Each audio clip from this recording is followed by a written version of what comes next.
Everyone, I am Carmen Michael, the professional mic holder. Everyone, it's Alexis Cardoza. What's up, everybody? It's the Wild Rhino Clark Connors from Njpw Pro Wrestling, and I am here getting wild, drinking an 805. Hey, this is Billy Starks. Rip F and Bison. I ran out of booze. I am the fire starter, the Carney Killer. I am born to die, Jake Crest. This is Bobby Olson. This is Anthrax of H2O. My name's Christopher Landon, Anthony Streeter. My name is Frank Minetti. Ladies and gentlemen, it is the Red Air and one half of the PH Boys from Hood Classic Entertainment, representing the Hood Boys, the PH Boys, Purple Haze, Prince Alexander. This is Martin Stone, the original strong style hooligan. And today, you have the privilege of drinking at Moe's. And you know I'm drinking with Mo.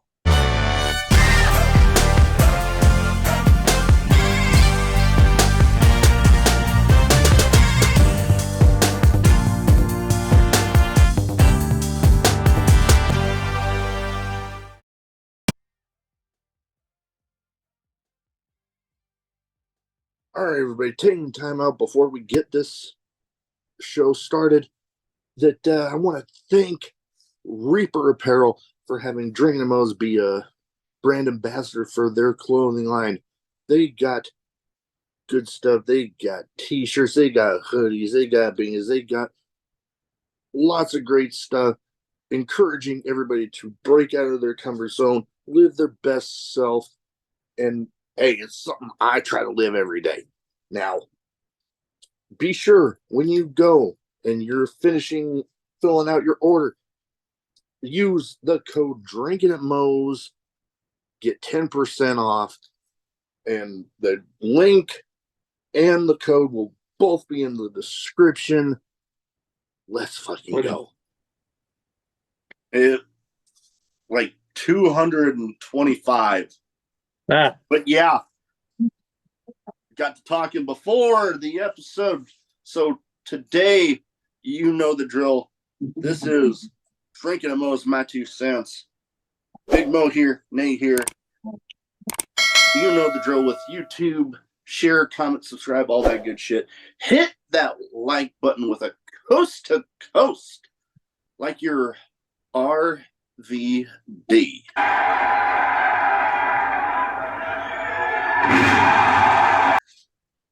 Let's fucking go. So, not too long ago, the interview portion of the podcast hit 200 episodes that have been released. Man, I got to tell you, that was a milestone I never envisioned getting to. Never. But man, when I noticed how close that I was, I'm like, no stopping me now. I am going. Oh man, you know, since this is kind of a look back, I can remember when you asked me, when you first told me that you were thinking about doing this. Yeah. Remember, I can't remember. You sat there and go, "Hey, I'm thinking about starting a podcast." I go, "Are you sure?" Yep. Yeah. Okay. And then now look at me. I started with just, here local, which I do love getting to highlight people that have been local to our area. I love it. Just like I love getting to highlight people from my second home in Southern California. Mm-hmm. I love getting to highlight those guys. And I've been lucky enough to highlight a ton. And then I've also had some pretty big names on. Like, good Lord, Terry Silken, the guy that used to own Ring of Honor. Mm-hmm. Like, I remember I don't know if they still run this podcast, but a friend of mine who I've actually had on, he mentioned, man, I didn't know he still, and then like just how big of a thing that was. I'm like, yeah, I know. Mm. Because I'm like, it was one of those things that I was just thinking, this might be one hell of a long shot, but let's see if this sticks. And then boom. You know about Silken? Yeah. I remember you telling me about that because I was about the time. No, It was right yeah, before Ring of it was Honor. around the time when Tony Khan decided to buy Ring of Honor. Yeah, like I think I had him confirm, and then very shortly after that, Tony Khan announced that he had bought it. And then that turned into a whole could here, couldn't he? And he's like, she's like, I've already confirmed. Let's do it. Yeah, that's pretty much what that's it. And it's one of those things where it's like, what are they going to do to me? Fire me? Yeah. Because yeah, like you said, he had actually told me, you know what? I probably shouldn't, because Mr. Khan doesn't like his people doing random podcasts, but I've already told you that I was going to do it, so we're doing it. Just don't advertise it beforehand. I'm like, if that's all it's going to take, fine. Yeah. I'll talk about it after we've already done it. Mm-hmm. Because man, getting to pick his brain for a little bit was something. Oh, yeah. And then you were about to say something. Well, didn't you have oh God, voice of Ring of Honor? Voice of Riccaboni? Riccaboni. Did you have him on there? I wanted to, but it was before the Ring of Honor TV deal was going, and he didn't know where his position was going to be, so yeah, we never got that one done. I would still love it. Oh yeah, but let's just say the AEW media people are not the easiest to get a hold of. I'm sure. Unless you're of the level of like Sean Ross Sapp or Denise Salcedo or any of those guys, which this is not me trashing them. I am actually a fan of both of those two in particular. Mm-hmm. It's just, unless you're on it's the other ones. level, unless you're on their level, it's almost like AEW, WWE, that it's almost like they don't care. Yeah. Which, I mean, who knows? Maybe someday I'll get to that point, because I have had people on that, well, they had been there, and then since I've had them on, they're now back. Talking about Bronson Reed, I've had him on. Oh, yeah. That was fun. That was a fun one. And then kind of a behind the scenes guy, he actually co-hosted Road Dogg's podcast for a while. Okay. But now he's behind the scenes at NXT, Ryan Katz. That was a fun one because yes, I remember him. I remember that one. Little do some people might not remember about him, he's actually had a pretty long career in the business, going from the original XPW, where he was known as GQ Money. And there are some other ones, there are some other places. So Wrestling Society X. Oh, okay. He had some stuff there. And then, he's had his, both runs with, working behind the scenes with NXT. He's a great talent, a great guy in general. Right. Friendly as hell. That was fun. And then, having people on that, might not necessarily be in the business, but, kind of somewhat involved. One of the top 10 most viewed episodes on the YouTube channel. His actual name's Mike Raimondi, and most people might recognize him as that guy that's going around cosplaying Dusty Rhodes.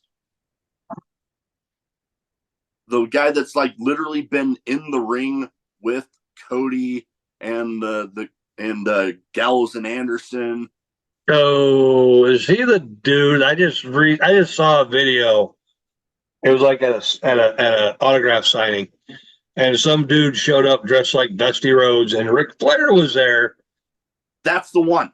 That's okay. Yeah, I think I talked to him shortly before that.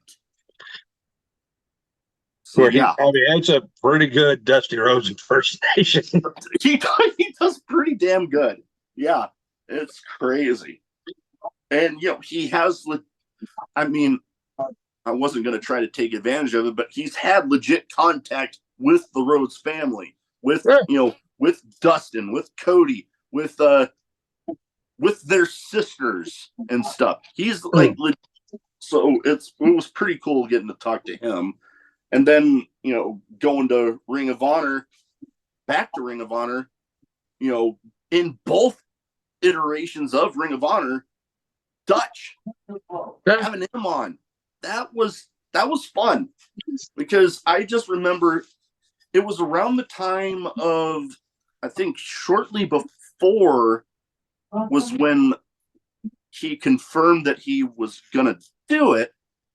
And then it was shortly after, I'm wanting to say one of the Death Before Dishonor shows, when the Righteous lost the 6-man titles. Okay. And he wasn't like 100% on the AEW Ring of Honor roster at the time. Mm-hmm. And yet we got to talk about all that, and talk about how stuff was going with Ring of Honor during the pandemic and how they were running all that, and it was pretty fun. And then we've both talked about Billy Starks, the run that she's having with Ring of Honor right now. I've had her on. This was before she got. I'm not wanting to say this like, ooh, before she got signed. No, she was already.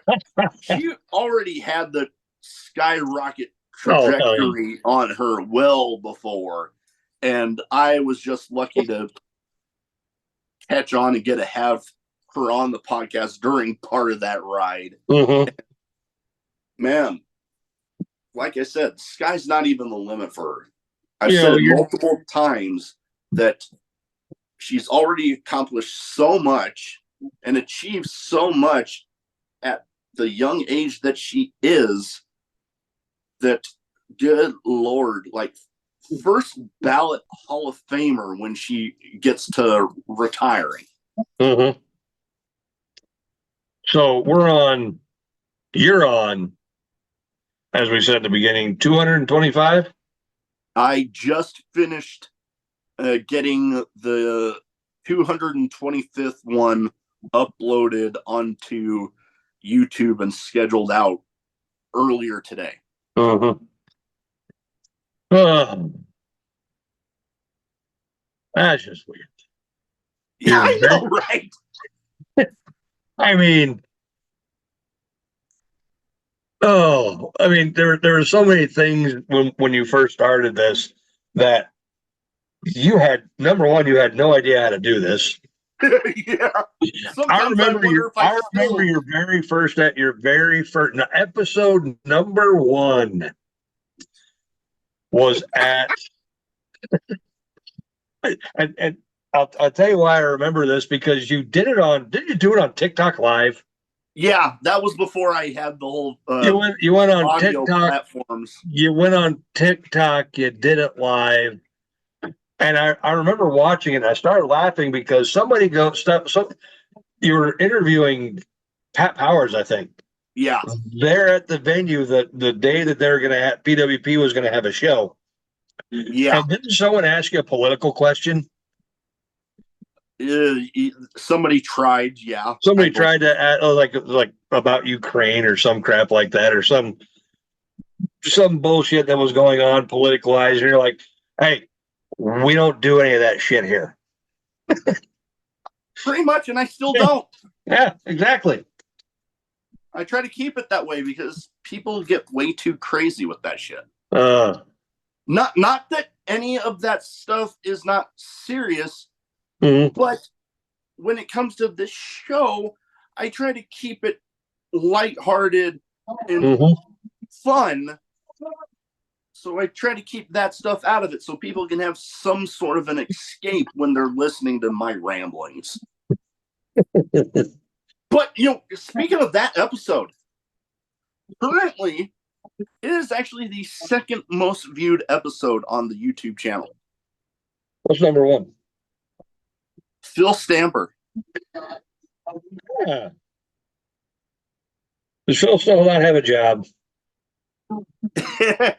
Oh, yeah, because he was fired from the unit when we were... Now, I don't know. Do you think when you see him next 2 weeks from now, do you think he's going to be hurt?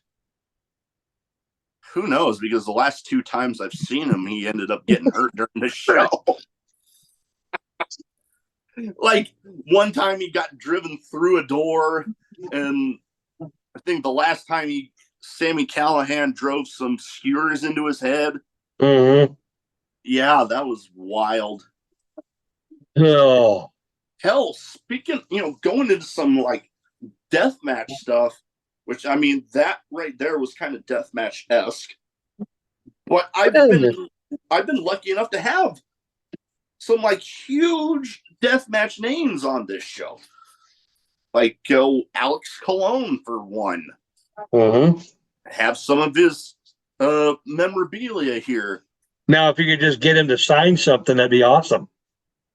I mean, the memorabilia I have of his is signed.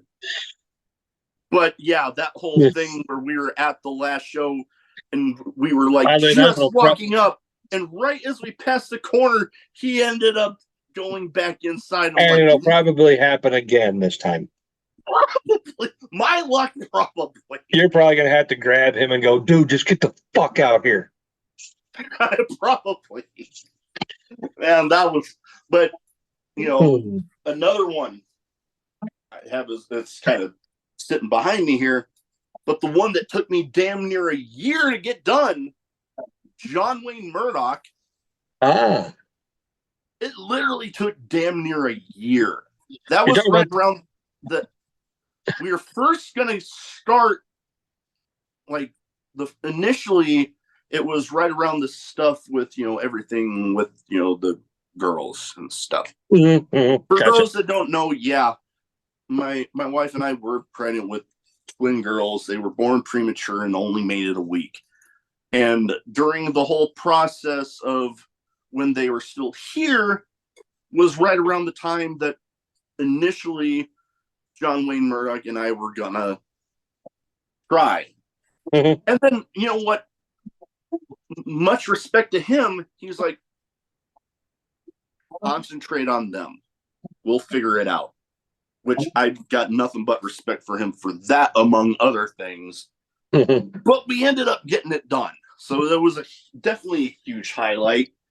Oh, another guy that I don't want to forget him because he was trying to be humble when I called him a legend, but Madman Pondo, he tried to downplay it, and I'm like, much respect to you for being humble, but when most people think of a deathmatch Mount Rushmore, you're on it.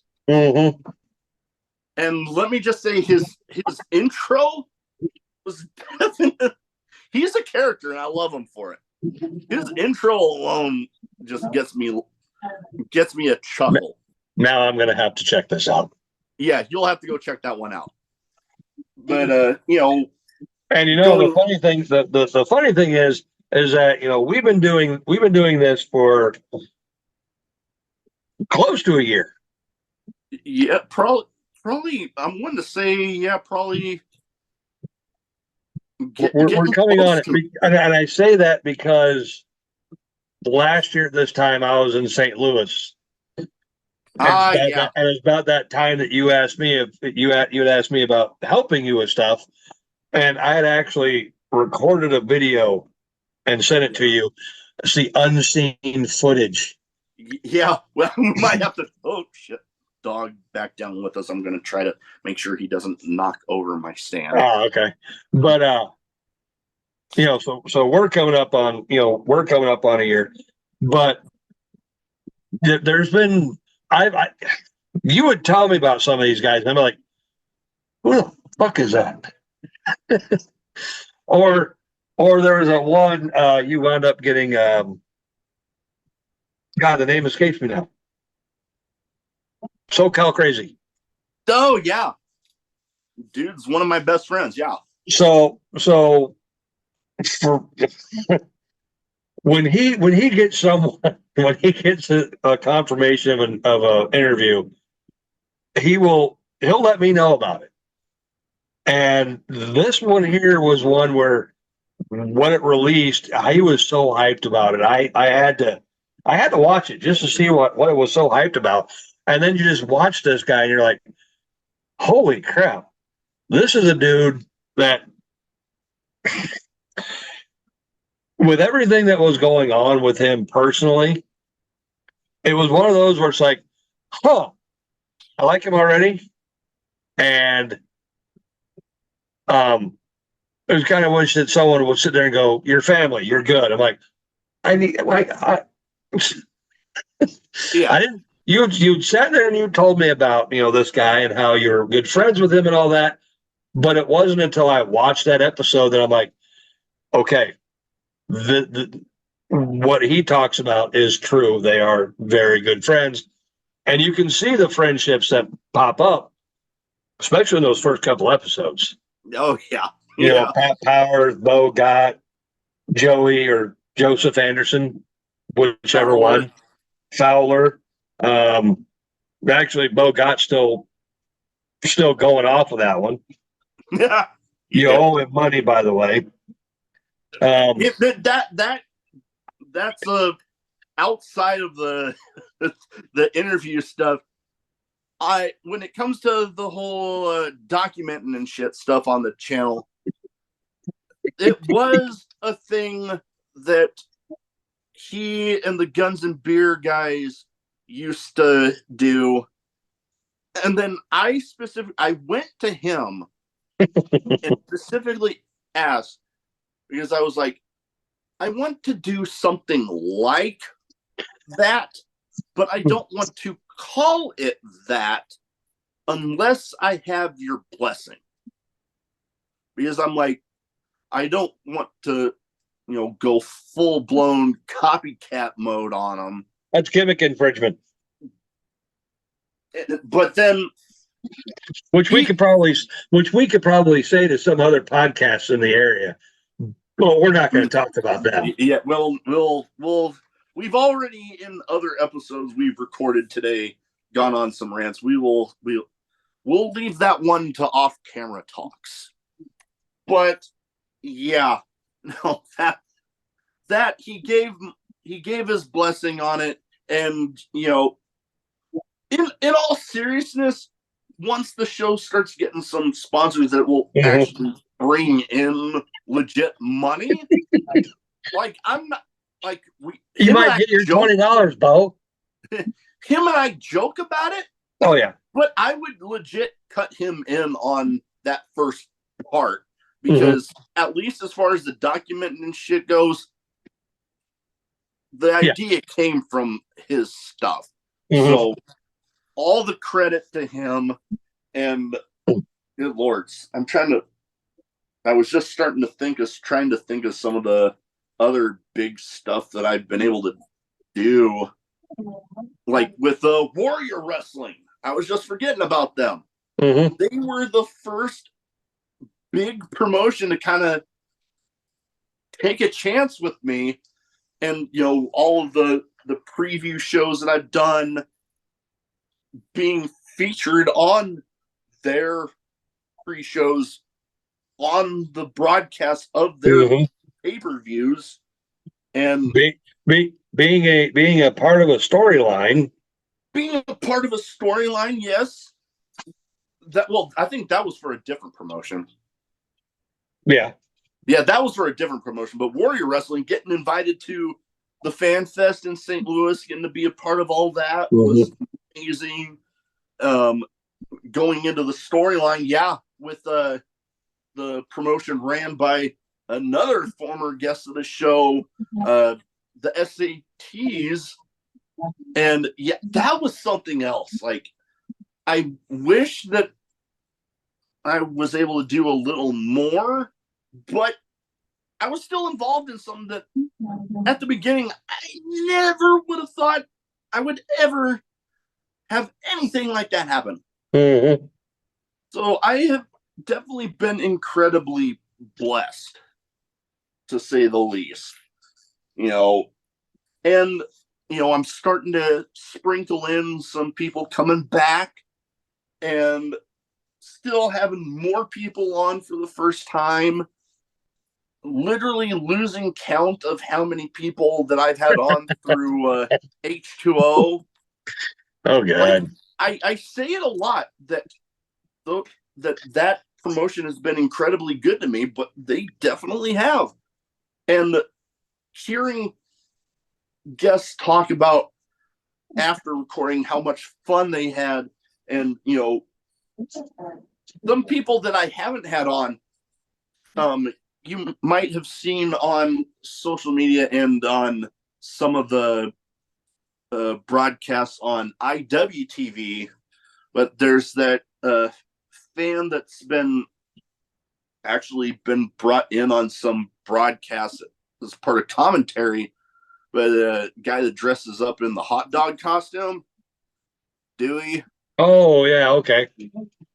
I reached out to him because I'm like, I had been thinking about it, but with the schedule that I've been keeping, sometimes some people end up getting, asked a little later than others. And he literally told me he's been waiting for that message. And I'm just like, hearing that I'm my own worst critic, but hearing people talk about wanting to be on my show like that is, I don't think I could come up with a higher compliment than that. No. Because, like I said, being my own worst critic, there's still that part of me that every month when I start reaching out to try to schedule for the next month, I still get shocked when it fills up as quick as it does. Like, I am always in shock because I'm just like, holy shit. So with you being your own worst critic, you don't watch back any of the episodes, do you? No. Do you listen to any of the episodes? Other than editing them together, no. Okay, so I'm the only one. Because I will listen to to my 2 cents. I'll listen to it on iHeartRadio plug, and I'll listen to it on, like, if I got nothing else going on, I'll listen to it on the way home. If there's any cops listening, do not turn off the cameras, earbud, and leave this one open. And I'm driving, and I'll listen to it, or I'll plug it into the stereos. That sounds better. Yeah, that sounds a little better. Edit that. Anyway, I'll listen to it because on the audio version is usually out earlier. Yeah, it's still out on Thursdays. It's still out on Thursdays, but like, I get off work at like 2:00 in the afternoon because I go to work at 3:30 in the morning, and by the time I get out there, I can pull up iHeart, and there it is. Yeah, I usually release the audio ones right before I leave home for work the morning of, and then the YouTube version is usually out shortly after I get home from work. Yeah, usually around 5-ish.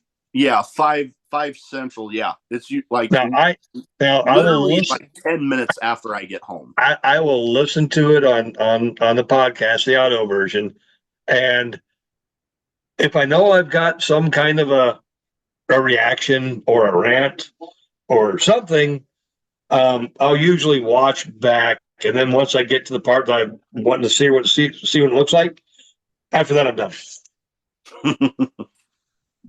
Or sometimes I'll just fast forward. I'll make a mental note of it, where it was at on the audio, and then okay, so the part I'm looking for is about 15 minutes in, so I'm just going to fast forward to about 50. That looks like good. All right, looks okay. Yeah. Oh, I don't like that facial feature. Okay, we're good. I have fun with it though. Like I said, I'm just the type that, like, listening back to myself talking, I'm like, oh God, I sound like that. I get that too. They're like, really? I sound like that? But like when I'm in the midst of doing the recordings, man, I'm having so much fun. Mm-hmm. And like having people come up and, especially the guests afterwards talking about how much fun they had, and words are hard.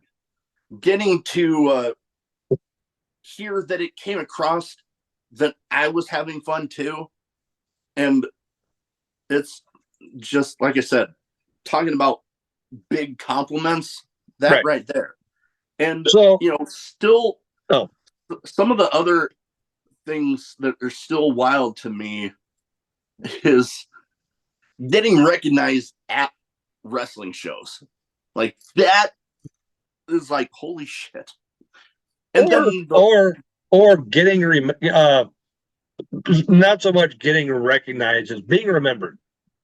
That, yes. Okay, so I'm just going to go and I bring that up because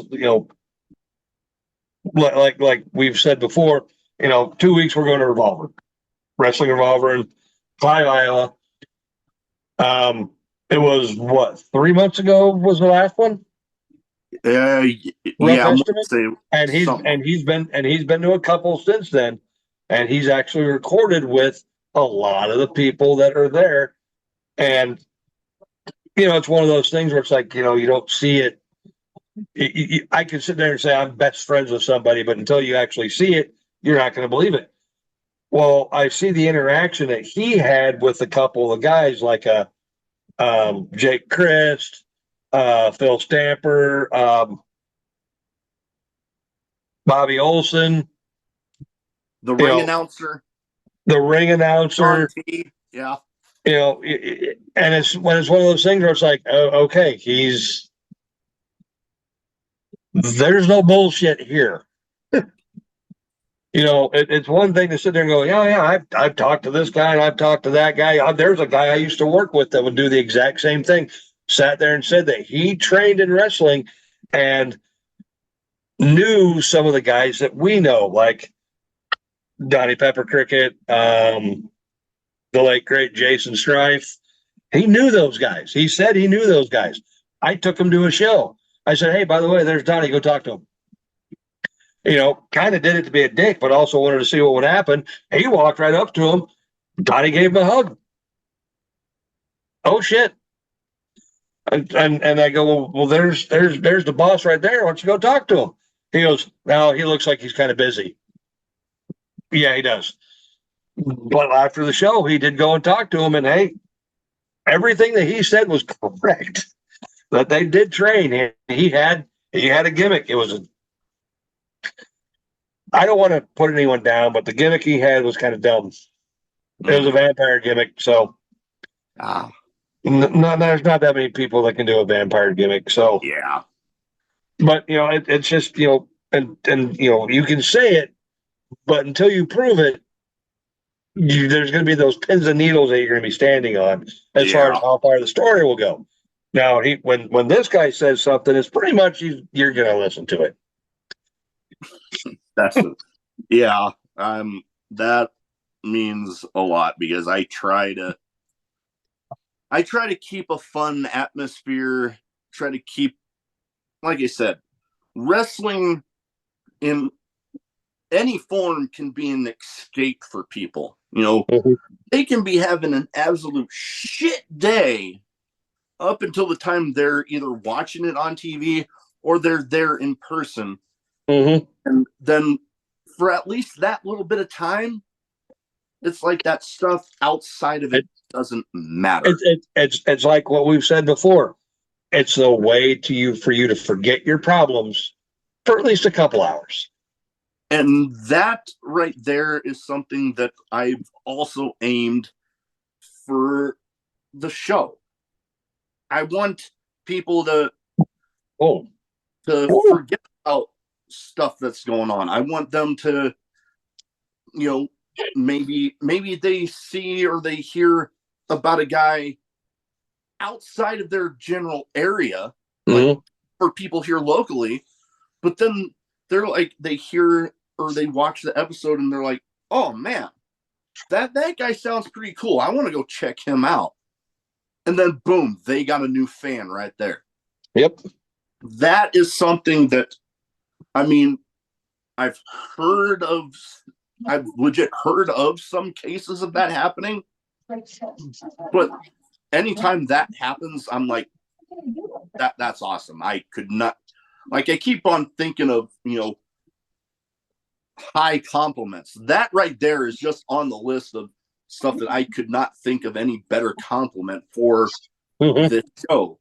Like I've always said, people getting shine on people outside of their general area, but yeah, I'm not going to turn down a big name if I get the chance. Like Bronson Reed, Carrie Silken, the goddamn who else? 225 episodes. My brain sometimes gets a little foggy. But yeah, no, I've been very fortunate. And I can only hope that these next 200, if I get to that point.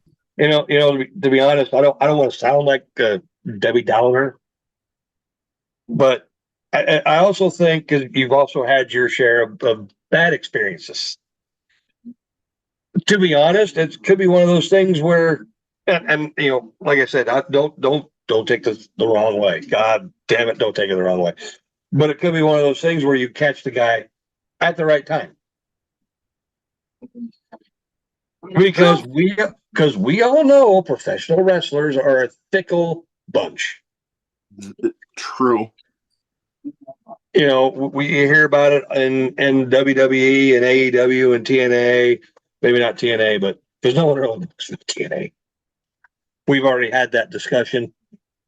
But, you hear about it mostly in WWE, people running up and basically ambushing superstars to get an autograph, to get a ticket for that one dude that's going to sit there and pull out bag loads of shit for somebody to sign because they're going to take it down to a memorabilia place and sell that shit for $60-$70 at a pop.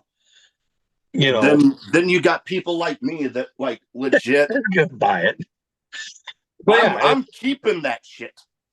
I like legit behind me. Right.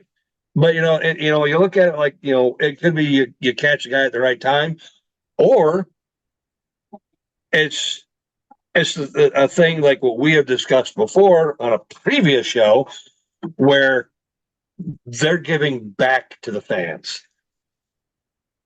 Especially here. Okay, so we're in the Midwest. If you hadn't figured it out, we're in the Midwest. This guy right here, Big Mo, he decides he's going to talk to someone who's on the East Coast. Unless you're watching IWTV, are you going to know anyone from the East Coast, the West Coast, Hawaii? I don't know. Have you branched out international yet? Kind of. Canada, Mexico. I've had people that not people that live there, but people that have performed there. Like I know Japan. I've had Clark Connors from New Japan. He's but a you U.S. see, citizen, but he's but you see, that's the thing. You know, here we are in the Midwest. You're reaching out East Coast, West Coast. Was Clark Connors in Japan when you did the interview? I don't remember. think that he was. But you get what I'm saying. He's north, south, east, and west. People over here, unless